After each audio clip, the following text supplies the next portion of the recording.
Shalom, graça e paz. Que bom que você está aqui nessa jornada pelo Novo Testamento em 40 dias.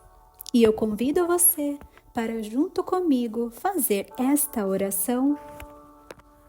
Bendito Deus e eterno Pai, eu louvo o teu santo nome, porque és santo e digno de honra. Eu te adoro, pois és o meu Deus, e peço que glorifiques a ti mesmo na minha vida. Sonda-me e purifica-me de tudo o que te desagrada, em nome do teu Filho amado Jesus Cristo. Perdoa-me, assim como eu perdoo aos outros. Obrigada por sua provisão, proteção e fidelidade na minha vida. E como está dito, tu abres tua mão e satisfazes todo ser vivo com favor.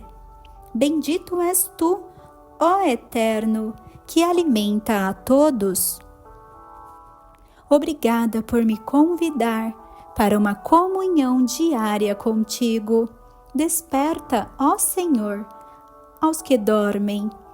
Ensina-me, Senhor, a orar, a curvar-me com alegria na adoração e confessar livremente quaisquer e todos os pecados.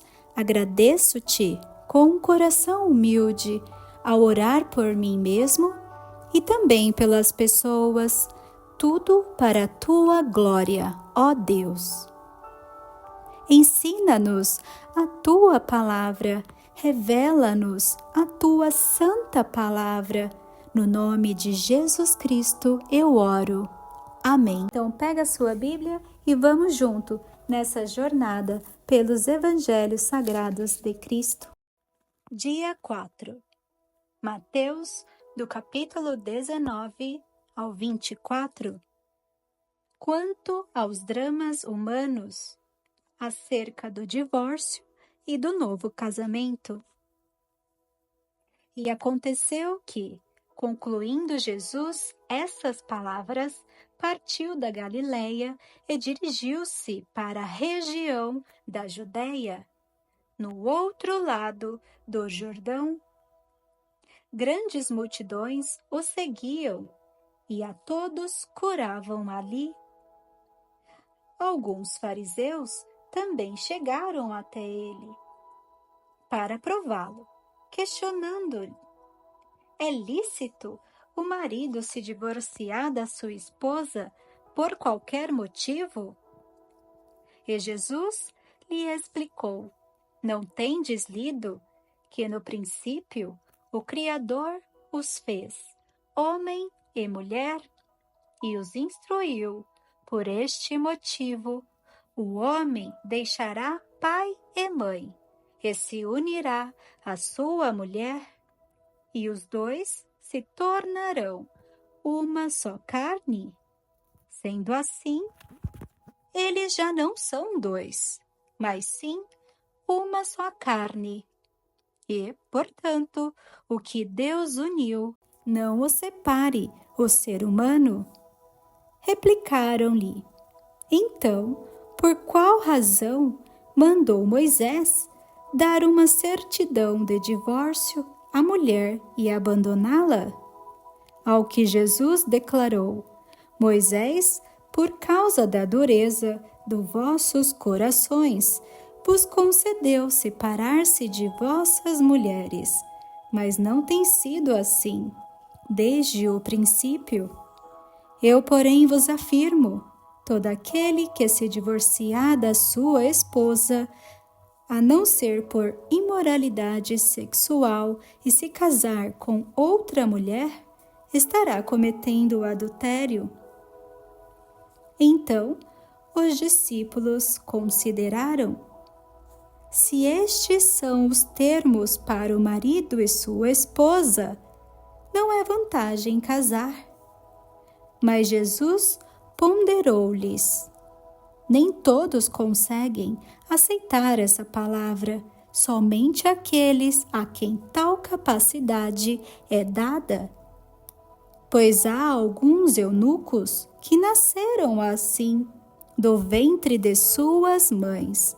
Outros foram privados de seus órgãos reprodutores pelos homens.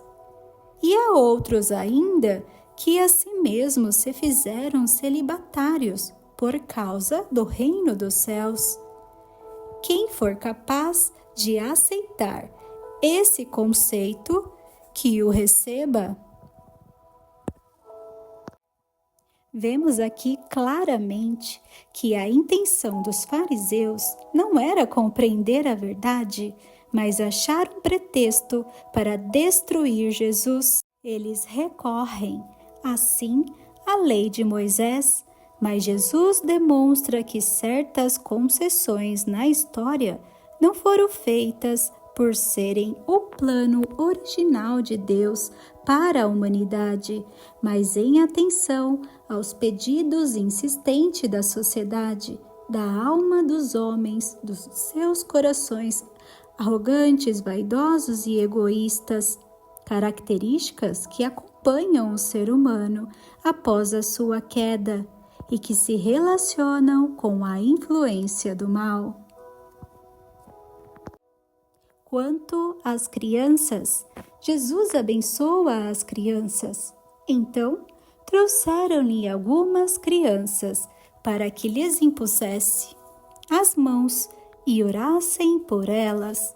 Os discípulos, contudo, os repreendiam, mas Jesus lhe ordenou: deixa vir a mim as crianças, não as impeçais, pois o reino dos céus pertence aos que tornam semelhantes a elas. E depois de lhes imposto as mãos, partiu dali. Era costume dos judeus levar as crianças para serem abençoados por um rabino que fosse mestre. Ao ouvirem o ensino de Jesus, as pessoas não tiveram dúvidas em enviar seus filhos para receberem a dádiva real. Entretanto, Jesus aproveitou para pregar sobre a chegada e a disponibilidade do reino de Deus para todos que o recebessem com a humildade, sinceridade, fé e alegria das crianças.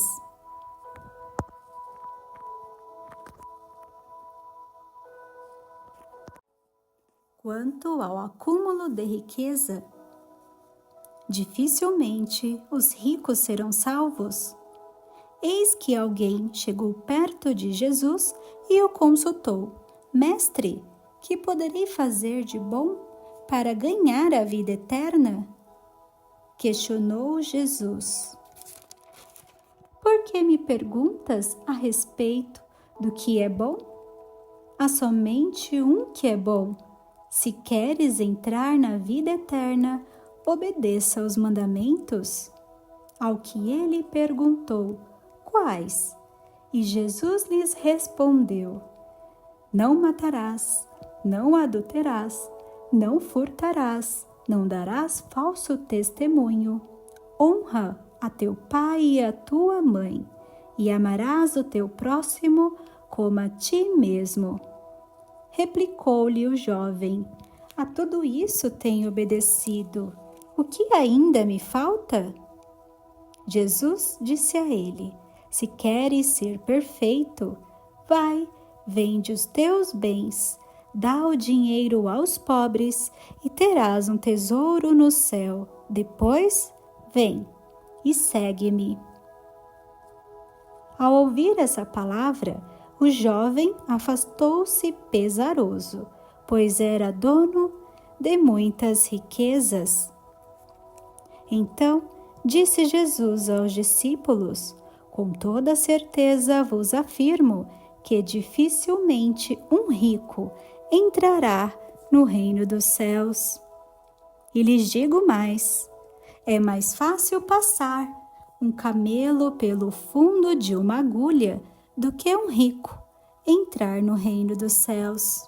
Aqui podemos perceber que o jovem possuía tudo o que alguém pode desejar, mas lhe faltava a certeza da vida eterna. Entretanto, ele não pensou na incompatibilidade que existe entre o mundanismo e o reino de Deus. A riqueza gera soberba e arrogância, provocando rejeição à simplicidade e humildade que existe na fé em Cristo. Após a queda, o ser humano perdeu a capacidade de ser bom e fazer o bem continuamente. Por isso Deus fez da salvação um presente, dádiva. Não podemos adquiri-lo, só nos é possível aceitá-la. O rapaz tinha tudo e queria também ser perfeito. Jesus, contudo, ao relacionar os mandamentos, omitiu: não cobiçarás. Esse era, pois, justamente o grande obstáculo para que o rapaz recebesse de graça a tão almejada vida eterna. Jesus não está ensinando que todo cristão deva ser pobre, muito menos que todo pobre vai para o céu. Ele estava provando o coração daquele homem para revelar a ele e a nós a necessidade de arrependimento e conversão dos pecados que muitas vezes pensamos que não temos. E quanto ao reino, as recompensas no reino? Então Pedro manifestou-se dizendo: veja, nós deixamos tudo e te seguimos. O que será, pois, de nós? Jesus lhes respondeu: com toda certeza vos afirmo que vós, o que me seguiste, quando ocorrer a regeneração de todas as coisas e o Filho do Homem se assentar no trono da sua glória, também vos assentarei em 12 tronos para julgar as 12 tribos de Israel. Também todos aqueles que tiverem deixado casas, irmãos, irmãs, pai, mãe, filhos ou terras, por causa do meu nome, receberão 100 vezes mais e herdarão a vida eterna. Entretanto, muitos primeiros serão últimos e muitos últimos serão primeiros. Reconhecimento no reino. A parábola dos pagamentos. Portanto, o reino dos céus é semelhante a um proprietário que saiu ao raiar do dia para contratar trabalhadores para sua vinha. Depois de combinar com cada trabalhador o pagamento de 1 denário pelo dia, os enviou ao campo das videiras. Por volta das 9 horas da manhã, ao sair, viu na praça do mercado outros que estavam parados sem ocupação. Então lhes disse: ide vós também trabalhar na vinha, e eu vos pagarei o que for justo. E eles foram. Tendo saído outras vezes, próximo do meio-dia e das 3 horas da tarde, agiu da mesma maneira. Ao sair novamente, agora em torno das 5 horas da tarde, encontrou outros que estavam sem trabalho e indagou eles: por qual motivo estivesses aqui desocupados o dia todo? E lhe informaram: porque não houve alguém que nos contratasse. Então lhes falou: ide igualmente vós para o campo das videiras. Ao pôr do sol, o senhor da vinha ordenou ao seu administrador: chama os trabalhadores e paga-lhes o salário, começando pelos últimos contratados e terminando nos primeiros. Chegaram os que haviam sido contratados em torno das 5 horas da tarde, e cada um deles recebeu 1 denário.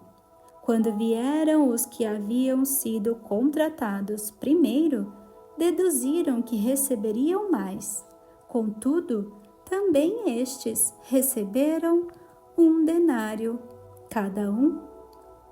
No entanto, assim que o receberam, começaram a se queixar do proprietário da vinha, dizendo-lhes: estes últimos homens trabalharam apenas 1 hora.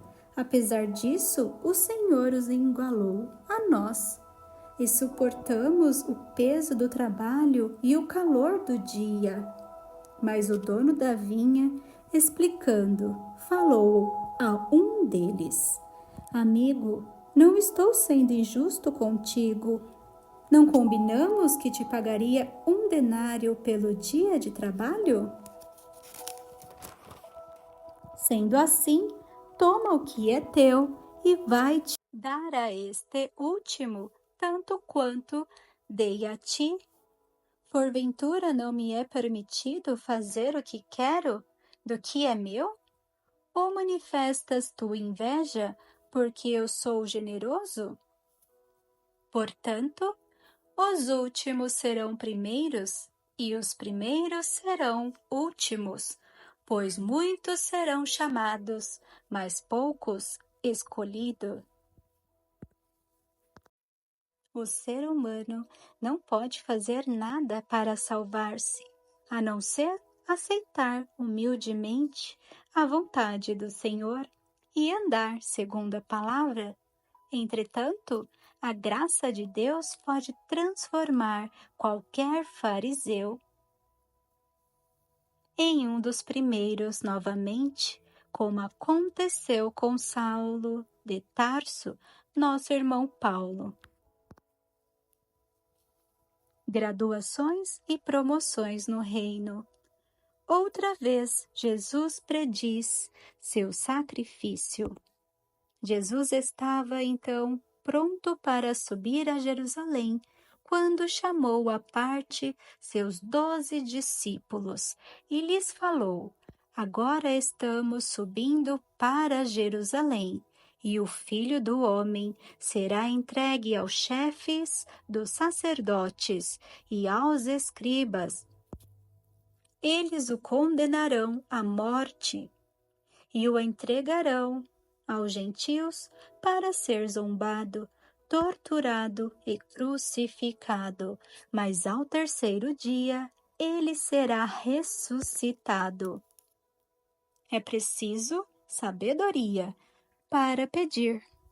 Naquele momento, aproximou-se de Jesus a esposa de Zebedeu com seus filhos e, prostrando-se, fez um pedido a ele.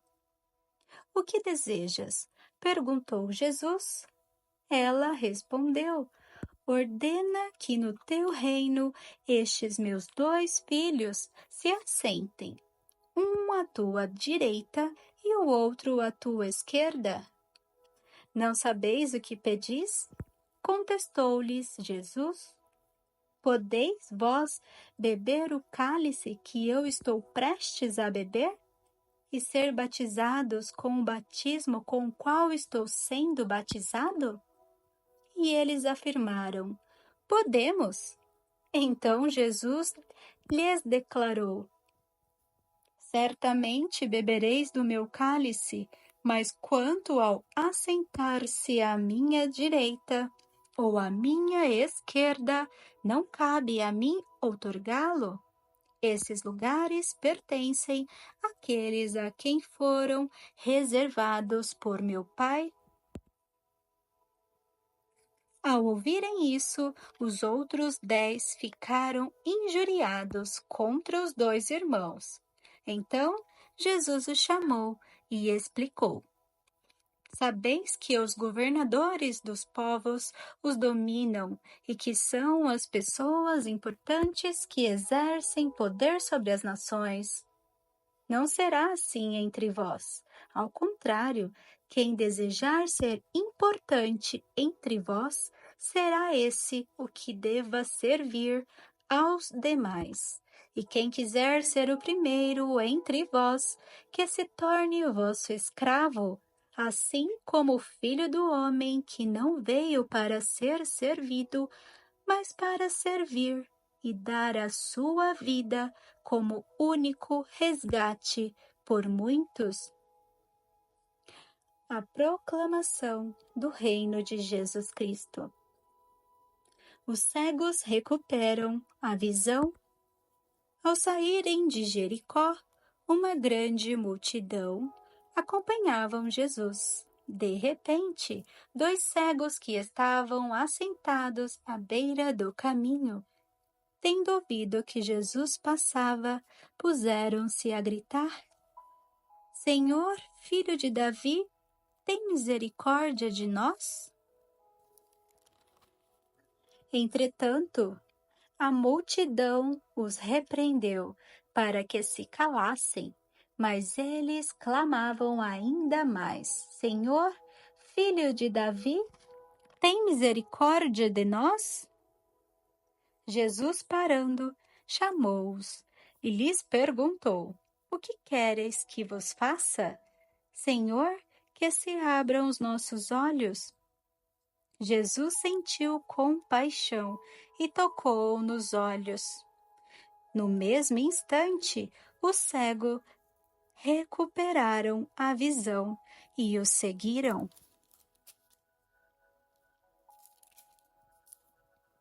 A aclamação do Rei Jesus. Jesus é aclamado pela multidão. Ao se aproximarem de Jerusalém, chegaram a Betfagé, no Monte das Oliveiras. Então, Jesus enviou 2 discípulos e recomendou-lhes: Ide ao povoado que está diante de vós. Logo encontrareis uma jumenta amarrada, com seu burrico ao lado. Desamarrai-os e trazei-os para mim.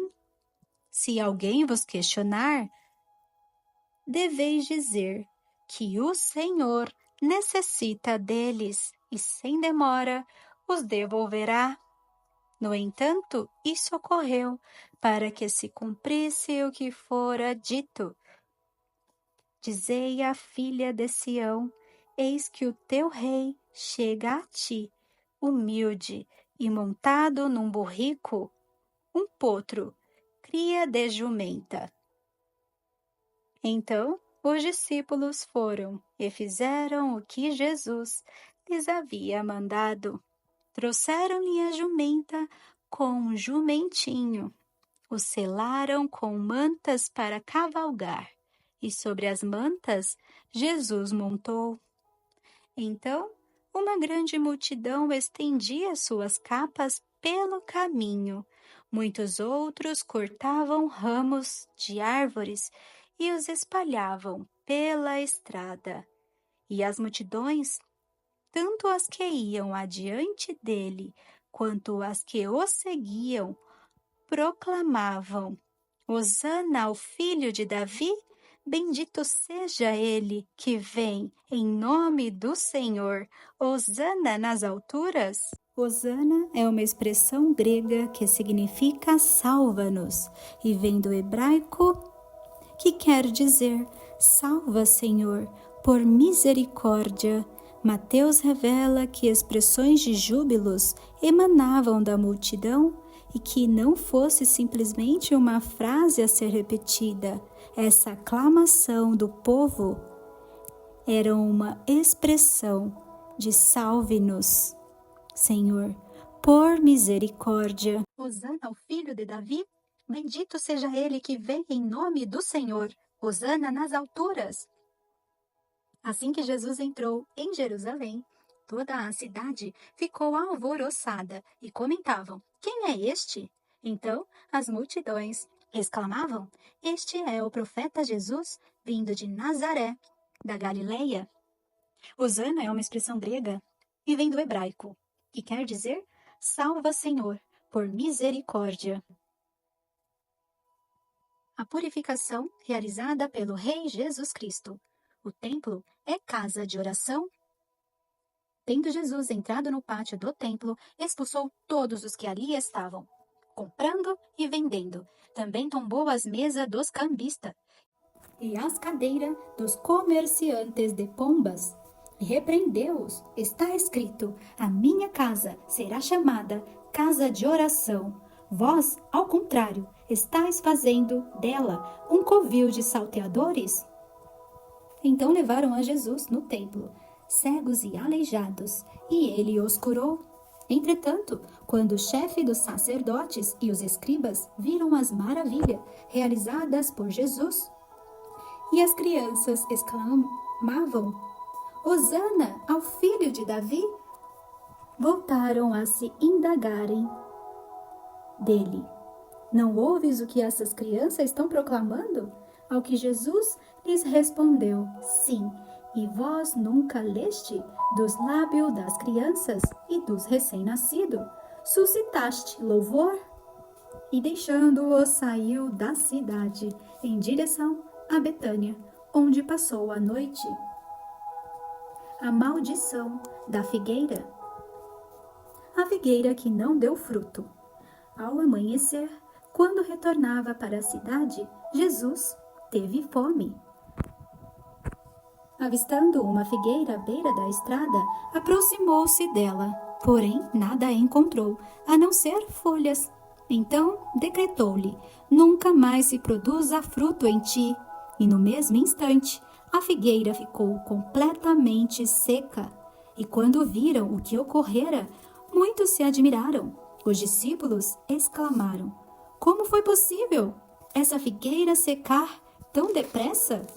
Então Jesus explicou-lhe: com certeza vos asseguro que se tiverdes fé e não duvidardes, podereis fazer não apenas o que foi feito à figueira, mas da mesma forma ordenardes a este monte: ergue-te daqui e lança-te no mar, e assim acontecerá.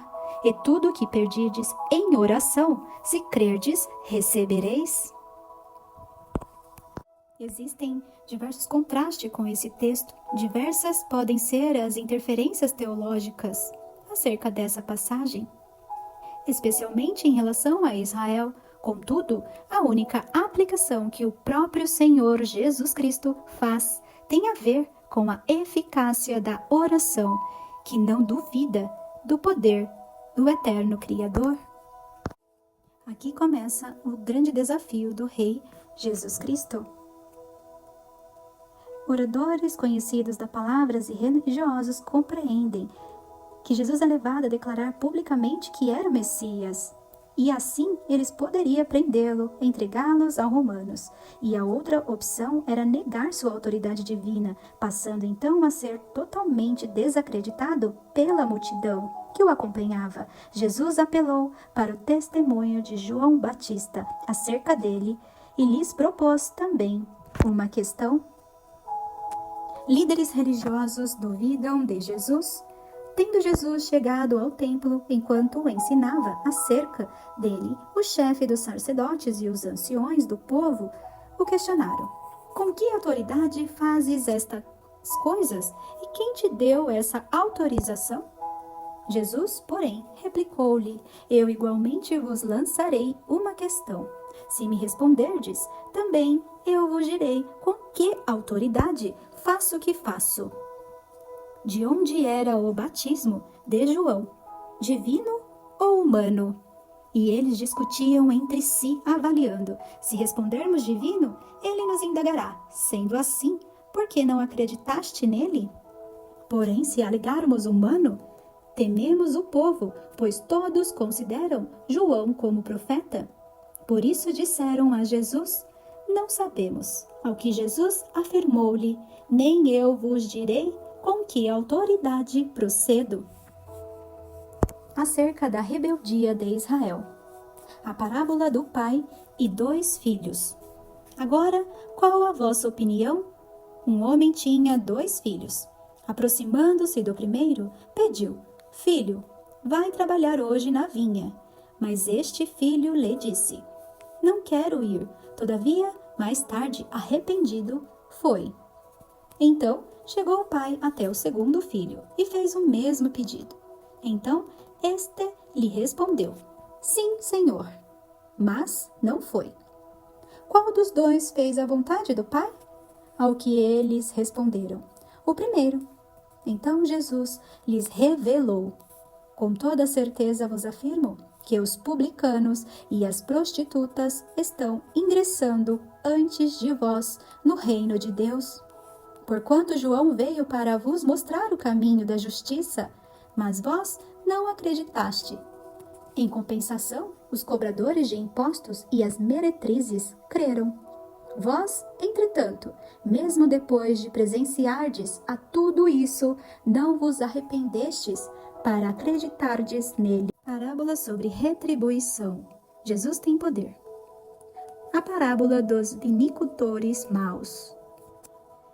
E mais, atentai a esta parábola. Havia um certo proprietário de terras que plantou um campo de videiras, ergueu uma cerca ao redor delas, construiu um tanque para prensar as uvas e edificou uma torre. Finalmente, arrendou essa vinha para alguns vinicultores e foi viajar. Chegando a época da safra, enviou seus servos até aqueles lavradores para receber os seus dividendos. Porém, os lavradores atacaram seus servos e a um espancaram, a outro mataram e apedrejaram o terceiro. Então lhes mandou outros servos, em maior número do que da primeira vez. Mas os lavradores os trataram da mesma maneira. Por fim, decidiu enviar-lhes seu próprio filho, considerando: eles respeitarão meu filho. Contudo, assim que os lavradores viram o filho, tramaram entre si: este é o herdeiro, então vamos, nos unamos para matá-lo, e apoderemo-nos da tua herança. E assim, eles o agarraram, jogaram-no para fora da plantação e o assassinaram. Uma reflexão sobre isso? Assim como seria um absurdo que os agricultores de um campo arrendado pudessem herdar essa terra ao assassinar o dono, maior loucura foi os líderes espirituais e teólogos da época imaginarem que a incriminação e a crucificação de Jesus Cristo, o Filho de Deus, lhes garantiria a herança e o domínio de Israel. Versículo 40. Sendo assim, quando vier o dono da vinha, o que fará com aqueles lavradores? Diante disso, respondeu-lhe: ele destruirá esses perversos de forma terrível e arrendará seu campo de videiras para outros cultivadores que lhes enviem a sua parte no devido tempo das colheitas. Então Jesus lhes inquiriu: nunca leste isso nas Escrituras? A pedra que os construtores rejeitaram tornou-se a pedra angular, e isso procede do Senhor, sendo, portanto, maravilhoso para nós. Por isso eu vos declaro que o reino de Deus será retirado de vós para ser entregue a um povo que produza frutos dignos do reino. Todo aquele que cair sobre esta pedra se arrebentará em pedaços, e aquele sobre quem ela cair ficará reduzido a pó. Depois que o chefe dos sacerdotes e os fariseus ouviram as parábolas que Jesus lhes havia contado, compreenderam que era sobre eles próprios que Jesus estava falando, e por causa disso procuravam um motivo para prendê-lo, mas tinham receio das multidões, porquanto elas o consideravam profeta. Eis a retribuição de Israel. Eles ficariam sem a herança espiritual. Eles rejeitaram a pedra angular e ficaram sem a herança espiritual. Deus dirige sua graça salvadora ao gentio, salva e convoca Paulo para ser seu apóstolo, enviado por Deus com uma missão específica: pregar sua graça salvadora aos gentios. A parábola do banquete nupcial. Jesus continuou a pregar-lhes por meio de parábolas, dizendo: o reino dos céus é semelhante a um rei que mandou realizar um banquete nupcial para seu filho, e por isso enviou seus servos a conclamar os convidados para as bodas do filho. Mas estes rejeitaram o chamamento. Uma vez mais, mandou outro servo com este. Dizei aos que foram convidados que lhes preparei meu banquete, e meus bois e meus novilhos foram abatidos, e tudo já está preparado. Vinde todos os convidados para as bodas do meu filho. Mas os convidados nem deram atenção ao chamado dos servos e se afastaram, um para seu campo e outro para os seus negócios. E outros, ainda atacando os servos, maltrataram-nos e os assassinaram. O rei indignou-se sobremaneira e, enviando seu exército, aniquilou aqueles criminosos e incendiou-lhe a cidade. Então disse o rei a seus servos: o banquete de casamento está posto. Contudo, os meus convidados não eram dignos. Ide, pois, às esquinas das ruas e convidai para as bodas todas as pessoas que encontrardes. E assim os servos saíram pelas estradas e reuniram todos quantos puderam encontrar. E assim os servos saíram pela estrada e reuniram todos quanto puderam, gente boa e pessoas más.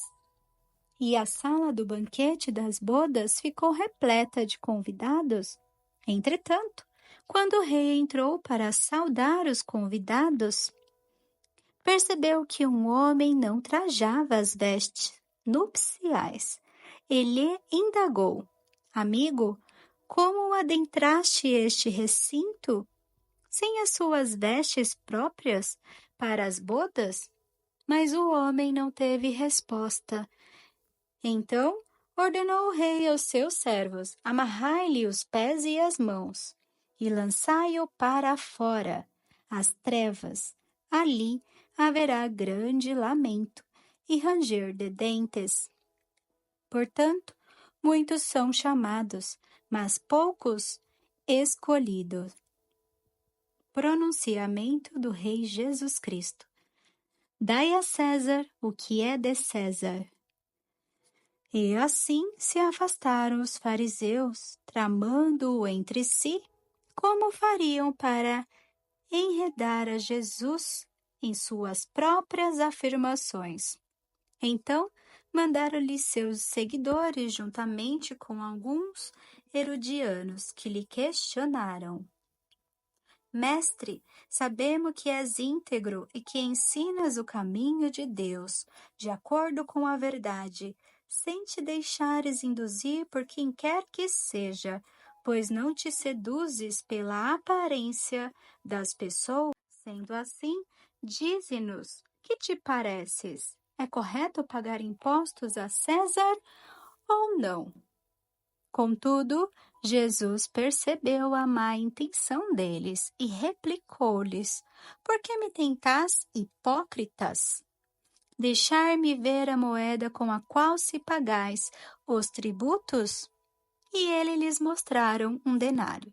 Então lhes indagou: de quem é esta figura e esta inscrição?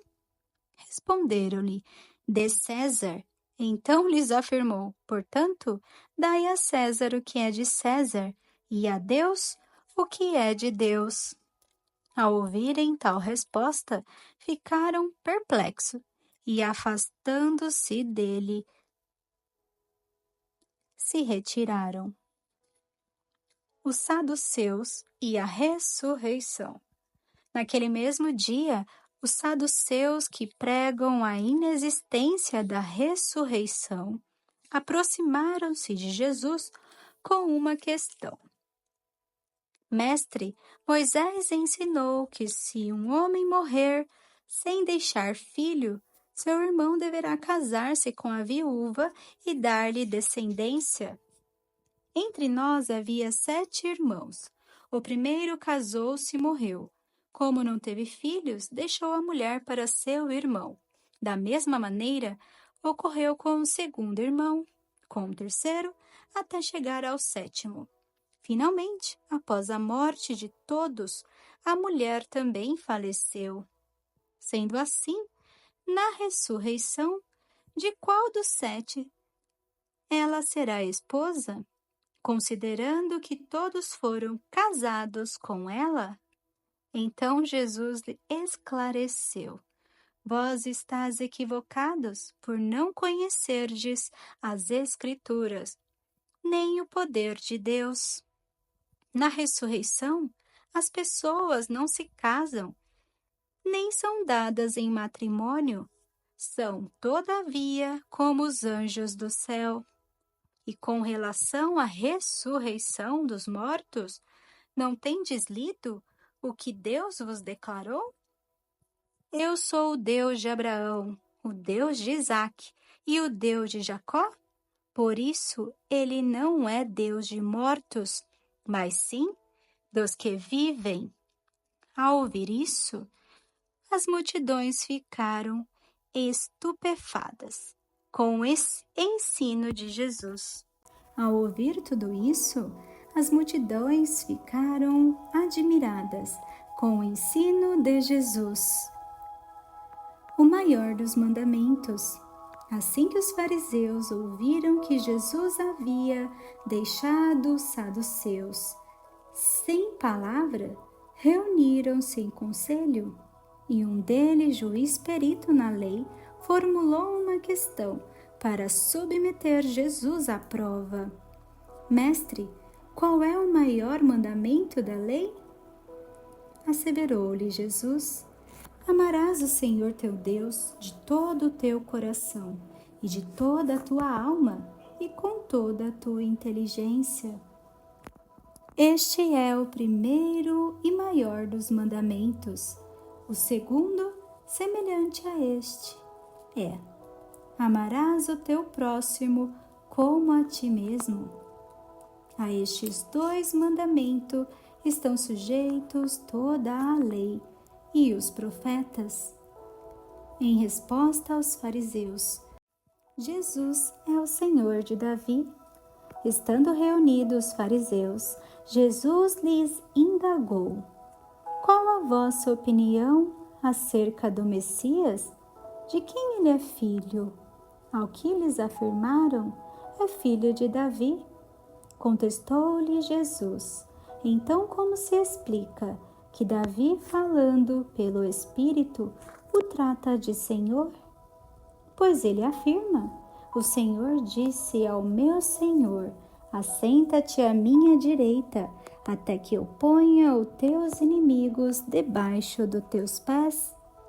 Considerando que Davi o chama Senhor, como pode ser ele seu filho? E ninguém foi capaz de oferecer-lhe uma só palavra. Tampouco ousou alguém mais alguma coisa a partir daquele dia. Os doutores da lei falam, mas não agem. Então Jesus pregou às multidões e a seus discípulos: os escribas e os fariseus se assentam na cadeira de Moisés. Fazei e obedecei, portanto, a tudo quanto ele vos disserem. Contudo, não façais o que eles fazem, porquanto não praticam o que ensinam. Eles atam fardos pesados e os colocam sobre os ombros dos homens. No entanto, eles próprios não se dispõem a levantar um só dedo para movê-los.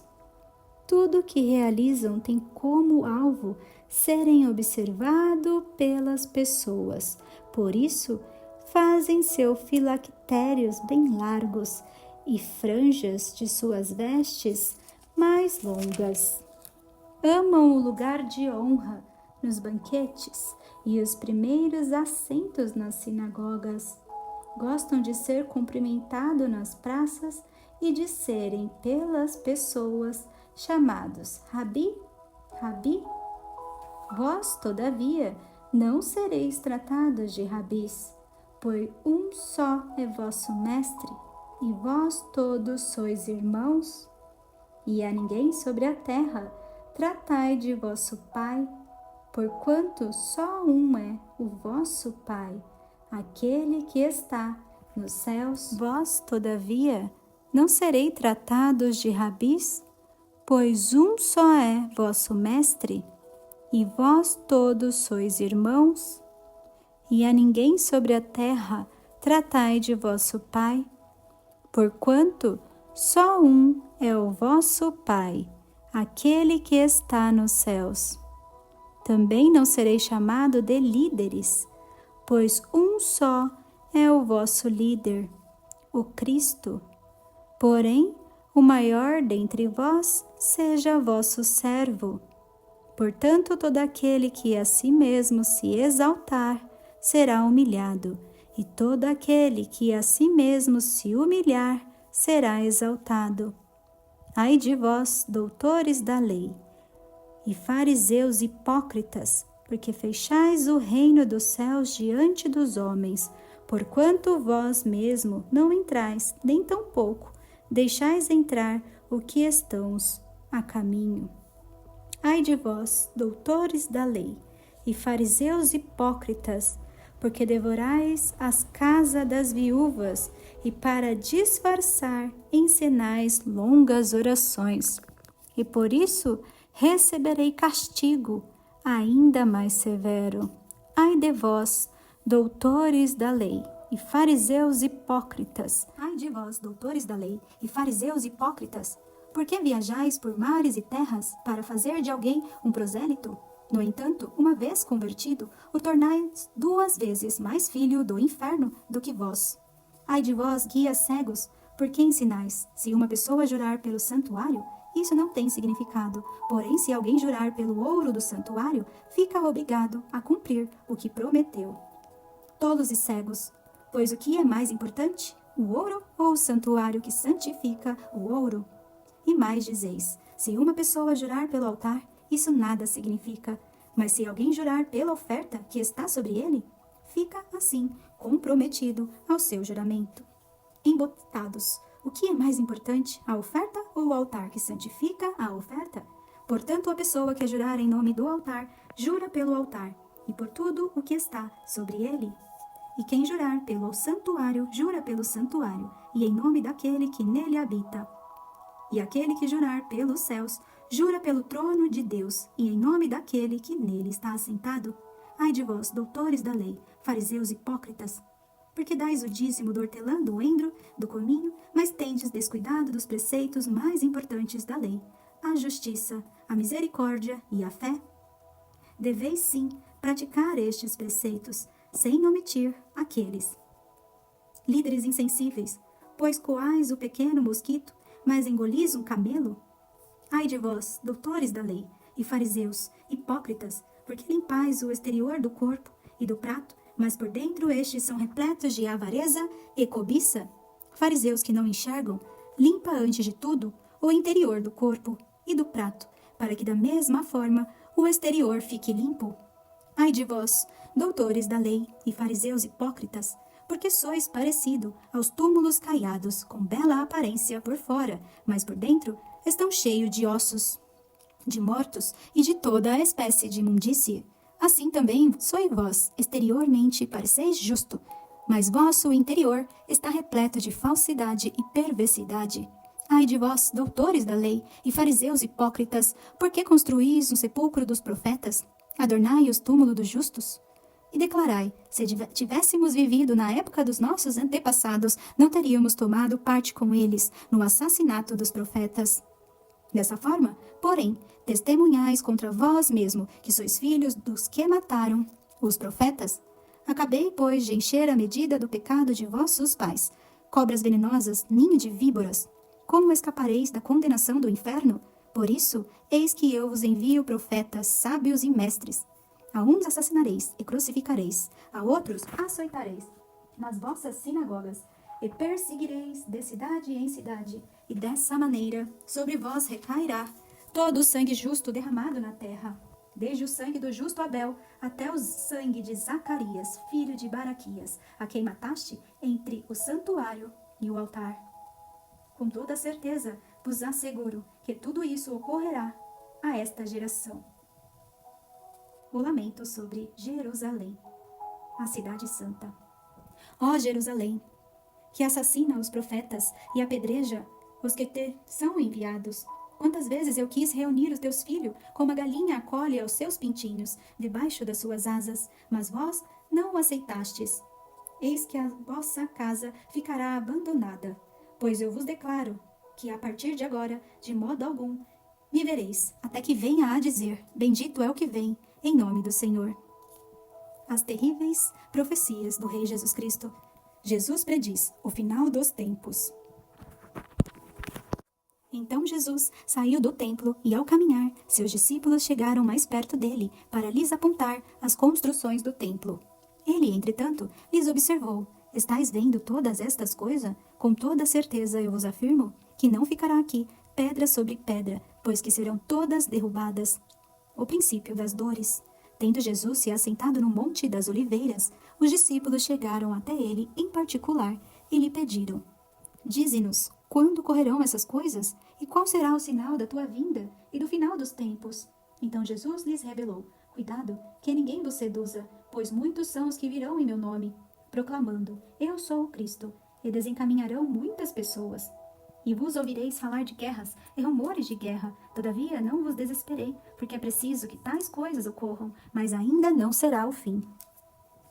Porquanto nação se levantará contra nação, e reino contra reino. Haverá fome e terremotos em vários lugares. Contudo, esses acontecimentos serão apenas como as primeiras dores de um parto. Então eles vos entregarão para serem afligidos e condenados à morte, e sereis odiados por todos, por serem meus seguidores. Nessa época, muitos ficarão escandalizados, trairão uns aos outros e se odiarão mutuamente. Então numerosos falsos profetas surgirão e enganarão a muitos. E por causa da multiplicação da maldade, o amor da maioria das pessoas se esfriará. Aquele, porém, que continuar firme até o final, será salvo. E este evangelho do reino será pregado em todo o mundo habitado, como testemunho a todas as nações. E então chegará o fim, a grande tribulação. E assim, quando virdes a profanação horrível da qual falou o profeta Daniel no lugar santo, ao ler o profeta, entenderei isso. Então, os que estiverem na Judéia, fujam para os montes. Quem estiver sobre o telhado da sua casa, não desça para retirar dela coisa alguma. E aquele que estiver no campo, não volte para pegar sua túnica. Serão dias terríveis para as mulheres grávidas e para as que estiverem amamentando. E orai para que a vossa fuga não ocorra durante o inverno, nem no sábado. Porquanto haverá nessa época grande tribulação, como jamais aconteceu desde o início do mundo. E nunca mais haverá. E se aqueles dias não tivessem sido abreviados, nenhuma carne seria salva, mas por causa dos eleitos, aquele tempo será encurtado. Então se alguém vos anunciar: vede, aqui está o Cristo, ou ei-lo ali, não acrediteis, pois se levantarão falsos Cristo e falsos profetas, e apresentarão grandes milagres e prodígios, para, se possível, iludir até mesmo os eleitos. Vede que eu o preanunciei a vós. Portanto, se vós disserem: eis que ele está no deserto, não saiais. Ou ainda: ele está ali mesmo, nos cômodos de uma casa, não acrediteis. Pois da mesma maneira como o relâmpago parte do Oriente e brilha até o Ocidente, assim também se dará a vinda do Filho do Homem. Onde houver um cadáver, aí se reunirão os abutres. O sinal glorioso do retorno de Jesus Cristo. Imediatamente após o tormento daqueles dias, o sol escurecerá, e a luz não dará a sua luz, e as estrelas cairão do céu, e os poderes celestes serão estremecidos. Então surgirá no céu o sinal do Filho do Homem, e todos os povos da terra prantearão e verão o Filho do Homem, chegando nas nuvens do céu, com poder e majestosa glória. Ele enviará os seus anjos com poderoso som de trombeta, e estes reunirão os seus eleitos dos quatro ventos de uma outra extremidade do céu. A lição da figueira. O dia do Senhor. Esta parábola, ela ilustra a profecia. Meu lar no céu. Portanto, aprendei com a parábola da figueira. Quando, pois, os seus ramos se renovam e suas folhas começam a brotar, sabeis que está próximo o verão. Da mesma forma, vós, quando virdes todos estes acontecimentos, sabei que ele está muito próximo às portas. Com toda certeza eu vos afirmo que não passará esta geração até que todos esses eventos se realizem. O céu e a terra passarão, mas as minhas palavras jamais passarão. Só Deus sabe o dia e a hora. Entretanto, a respeito daquele dia e hora, ninguém sabe, nem os anjos do céu, nem o Filho, senão exclusivamente o Pai. Como aconteceu nos dias de Noé, assim também se dará por ocasião da chegada do Filho do Homem. Porque nos dias que antecederam ao dilúvio, o povo levava a vida, comendo e bebendo, casando-se e oferecendo-se em matrimônio, até o dia em que Noé entrou na arca. E as pessoas nem notaram, até que chegou o dilúvio e levou a todos. Assim ocorrerá na vinda do Filho do Homem. 2 homens estarão na lavoura, um será arrebatado, mas o outro deixado. 2 mulheres estarão trabalhando no moinho, uma será arrebatada, e a outra ficará para trás. Por isso vigiai, porquanto não sabeis em que dia virá o vosso Senhor. Contudo, entendei isso. Se o proprietário de uma casa soubesse a que hora viria o ladrão, se colocaria em sentinela e não permitiria que a sua residência fosse violada. Acerca do pai de família atento. Portanto, ficai igualmente vós alerta, pois o Filho do Homem virá, no momento em que menos esperais. O destino do bom e do mal. Acerca do servo leal. Sendo assim, quem é o servo fiel e sábio, a quem o Senhor confiou os de sua casa para dar-lhe alimento no seu devido tempo? Feliz aquele servo a quem o seu Senhor, quando voltar, o encontrar agindo da mesma maneira. Com certeza vos afirmo que o Senhor confiará a seu servo todos os seus bens. Entretanto, supondo que esse servo, sendo mau, diga a si mesmo: meu senhor está demorando muito, e por isso passe a agredir os seus conservos e a comer e beber com beberrões. O senhor daquele servo virá num dia inesperado e numa hora que o servo desconhece, e o Senhor o punirá com toda a severidade. E lhe dará um lugar ao lado dos hipócritas, onde haverá grande lamento e ranger de dentes.